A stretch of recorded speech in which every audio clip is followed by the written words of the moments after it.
अस्सलाम वालेकुम नाज़रीन, मैं राजात ज़ुल्फ़िकार आपकी खिदमत में हाज़िर हूँ। नाज़रीन, आज के प्रोग्राम में हम बात करेंगे कि जो हमारे सर्टिफाइड सादिक और अमीन वज़ीर-ए-आज़म हैं जनाब इमरान ख़ान साहब, उनके ऊपर जो एक तसलसल से इल्ज़ामात आ रहे हैं, बहुत सारे सवालिया निशानात उनके इख्तियारात के इस्तेमाल के हवाले से उनके ऊपर उठ रहे हैं, उस पर हम बात करेंगे। उसके साथ हम बात करेंगे कि जो PDM की जो तहरीक है वो अब किस तरफ जा रही है, अपोजिशन का मूड कैसे ख़तरनाक नज़र आ रहा है, और सबसे बढ़कर ये कि जो इस्टेब्लिशमेंट ने इशारा दिया है ग्रैंड डायलॉग के हवाले से, उस पर हम बात करेंगे। और ये बात करेंगे कि ये हुकूमत जो है वो अब कितने दिन की मेहमान है। तो इससे पहले कि हम अपने प्रोग्राम को आगे बढ़ाएं, आपसे गुजारिश है कि आप हमारे चैनल को सब्सक्राइब कर लीजिए और बेल का बटन भी साथ दबा दीजिए। तो नाज़रीन, जैसा कि आप जानते हैं कि हमारे वज़ीर-ए-आज़म पर काफ़ी सारे इल्ज़ामात ऐसे लगे हैं। जो साबिक़ DG FIA थे बशीर मेमन, उन्होंने एक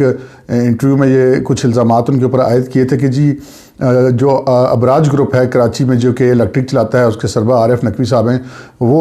उनकी तरफ काफ़ी सारी रिकवरीज़ थी, और जब भी उन्होंने उस रिकवरीज़ के हवाले से कोई केस बनाने की कोशिश की तो वज़ीर-ए-आज़म की तरफ से उनको मुबैना तौर पर रोक दिया गया। नाज़रीन, अबराज ग्रुप के जो सरबराह आरिफ नकवी हैं, उनके बारे में ये भी सुनने में आया है कि वो बैनुल-अक़वामी तौर पर भी कुछ उनके ऐसे मामलात हैं, और बिल गेट्स के साथ भी उनके कुछ माली ऐसा मामला था कि बिल गेट्स की तरफ से इल्ज़ामात आयद किए गए थे कि वो कैसे ऐसे फ्रॉड उनके साथ भी उन्होंने किया था। लेकिन बहरहाल ये मुबैना इल्ज़ामात ही हैं, पाकिस्तान में वो क्या इलेक्ट्रिक चला रहे हैं। लेकिन बशीर मेमन साहब ने ये कहा कि जी ऐसा हुआ कि उनकी तरफ जब हमने रुख किया तो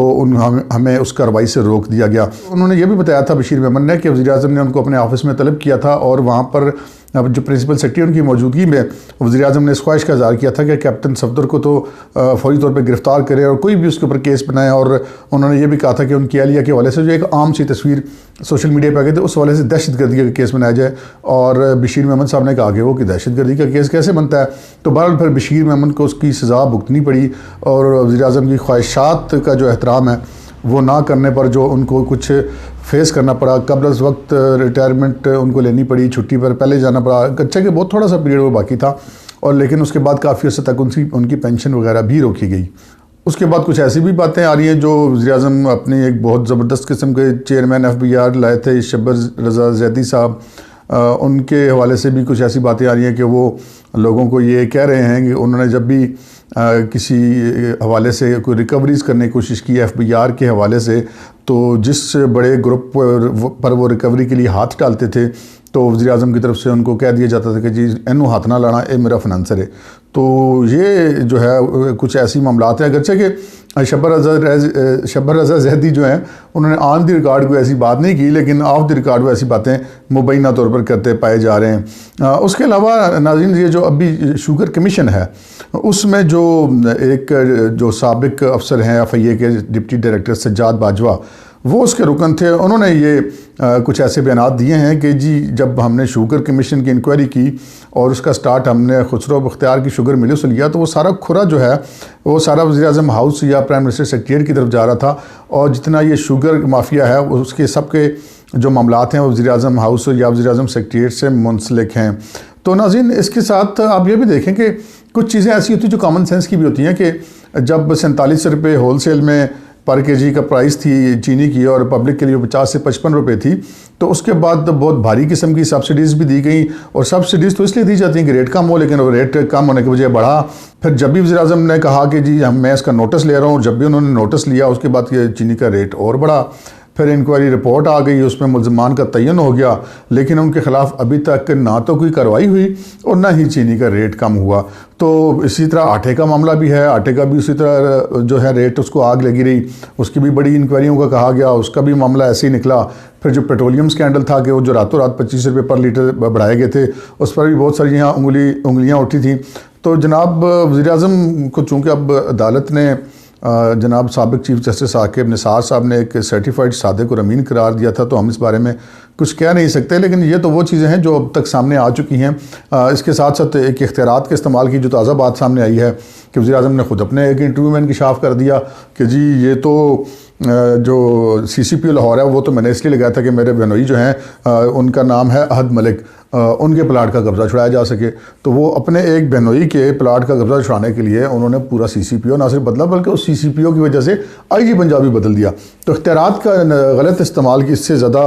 کوئی مثال ہو نہیں سکتی. یہ الگ بات ہے کہ جس پارٹی کے ساتھ وزیر اعظم کے بہنوئی کا پلاٹ کا تنازع تھا انہوں نے پھر اسٹے لے لیا اور وہ پلاٹ بھی نہیں مل سکا اتنی زیادہ اکھاڑ پچھاڑ کے باوجود. تو ناظرین چاہے ملکی بحران ہو, آپ کسی غریب کی جھگی سے لے کے بل گیٹس تک جو ہے وہ جہاں پہ معاملات خراب ہوتے ہیں اس کے کہیں نہ کہیں ڈانڈے پرائم منسٹر صاحب کی طرف آ جاتے ہیں. اسی طرح ملک کے اندر مہنگائی کا معاملہ ہو, فارن پالیسی کا معاملہ ہو, ساری ہم سے ناراض ہیں, سعودی عرب بھی ناراض ہے, چین بھی ناراض ہے, اور کبھی ان کے کابینہ کے وزیر ایک بیان دے دیتے ہیں, بعد میں ہمارے اسٹیبلشمنٹ کے جو افسران ہیں وہ جا کر ان کو راضی کرتے رہتے ہیں, لیکن معاملات ایسے بگڑتے ہیں کہ پھر مڑ کے وہ ٹھیک نہیں ہوتے. اسی طرح ابھی وزیر اعظم نے حال ہی میں ایک کام کیا کہ کچھ دن پہلے انہوں نے ایک انٹرویو میں کہہ دیا کہ جی مجھ پہ اسرائیل کو اس کو تسلیم کرنے کے والے سے بڑا دباؤ ہے, اور آج دفتر خارجہ نے کہہ دیا کہ جی کوئی دباؤ نہیں ہے, یہ غلط بات ہے. تو اب سمجھ نہیں آتی کہ وزارت خارجہ پھر کس کے ماتحت کام کریے. وزیر اعظم تو جناب عمران خان صاحب آپ ہیں, کہ آپ بھی انتظار کرنا پڑے گا کہ آپ کی بیگم صاحب آپ کو بتائیں کہ جناب یہ آپ پرائم منسٹر ہیں, یہ آپ ہی نے کرنا ہے. تو اس قسم کے معاملات ہیں, لیکن ان ساری معاملات کا نتیجہ یہ ہے کہ اگر جو آج کل ایک بڑی اپوزیشن خطرناک موڈ میں نظر آ رہی ہے, اور انہوں نے جو کل اپنا سربراہ اجلاس کیا اور اپوزیشن نے جو ہے وہ اعلان کیا اس سربراہ اجلاس میں کہ جی وہ پی ڈی ایم اپنے جلسے جاری رکھے گی, اور آج ایک جلسہ جو ہے وہ مانسیرا میں بھی مریم نواز نے مسلم لیگ نون کا کیا, جو اس شہر کے حوالے سے ایک بہت بڑا جلسہ سمجھا جا رہا ہے. ہزارہ ڈویژن کی اس میں خاصی بھرپور نمائندگی تھی. تو اپوزیشن تو کسی طرح پیچھے ہٹنے پہ نہ صرف تیار نظر نہیں آتی, بلکہ انہوں نے اپنے عزائم مزید آگے بتا دیے. انہوں نے بتا دیا ہے کہ وہ نہ صرف جلسے جلوس کریں گے بلکہ لانگ مارچ بھی کریں گے, اور اس حکومت کو گرانے کے لیے ان کو دھرنا دینا پڑا تو وہ اسلام آباد میں دھرنا بھی دیں گے. تو اب وزیر اعظم کے پاس 2-3 ہی آپشنز رہ جاتے ہیں. ایک تو وہ سختی کریں, جیسا کہ وہ بے شمار پہلے بھی مقدمے درج ہو چکے, ہر جلسے کے بعد جو ہے درجنوں کے حساب سے مقدمات درج ہوتے ہیں, پھر گرفتاریاں بھی ہوتی ہیں, پھر ضمانتیں ہو جاتی ہیں, اور یا تو وہ اسی طرح جاری رکھیں. دوسرا پھر ان کا مفاد اسی میں کہ کسی بھی طریقے سے جو اسٹیبلشمنٹ کے ساتھ ڈائلاگ ہے وہ نہ ہو سکے. دوسری طرف ایک سیمینار میں جو ہے اس کے بعد صحافیوں سے گفتگو کرتے ہوئے D G I S I lieutenant general Fayyaz Hameed نے بھی گرینڈ ڈائلاگ کی ضرورت پر زور دیا.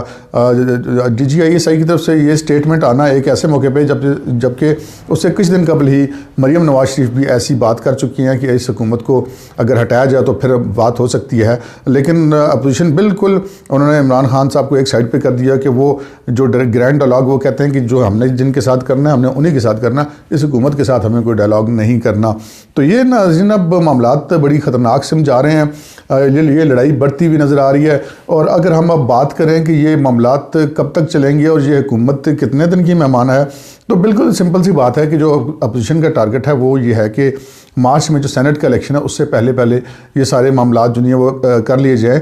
اسی لیے پی ڈی ایم کے جلسوں کا جو شیڈول ہے اس کے حوالے سے جو انہوں نے ڈیٹس دی وہ ساری ایسی ہی تھی جو کہ اس مارچ سے پہلے اس سارے معاملے کے اندر فٹ ان ہو جائیں. تو ناظرین حکومتیں جو ہیں وہ اپوزیشن کا پریشر, جلسے جلوسوں کا پریشر تب برداشت کرتی ہیں جب وہ خود کسی سٹرانگ فوٹنگ پر ہوتی ہیں, عوام کی حمایت حاصل ہوتی ہے. یہاں پہ بجلی کے بل, گیس کے بل, مہنگائی, بے روزگاری, ناانصافی, لاقانونیت, ہر چیز جو ہے وہ اس حکومت کے کنٹرول سے باہر ہے. تو اس سچویشن میں لگتا نہیں کہ حکومت اس پریشر کو برداشت کر پائے گی, کیونکہ جو اسٹیبلشمنٹ ہے اس کے بھی کچھ ارادے گرینڈ ڈائلاگ والی نظر آ رہے ہیں. انہوں نے خود اس ایک تجویز دی ہے اور خود اس خواہش کا بھی اظہار کیا ہے, اگرچہ کہ بیک گراؤنڈ جو ہے وہ رابطے بھی چل رہے ہیں اور معاملات چل بھی رہے ہیں. لیکن اب جو پی ڈی ایم یہ کہتی ہے کہ یہ پہلے جب ساری معاملات بیک گراؤنڈ میں طے ہو جائیں گی تو پھر یہ چیزیں ٹیبل کے اوپر طے ہوں گی, اور ٹیبل کے اوپر آنے سے پہلے اصل میں چیزیں پہلے سے طے ہو چکی ہوتی ہیں. ٹیبل تو بس ایک سامنے دکھانے کے لیے ہی ہوتا ہے. تو آج کے پروگرام میں اتنا ہی, اجازت دیجیے, اللہ حافظ.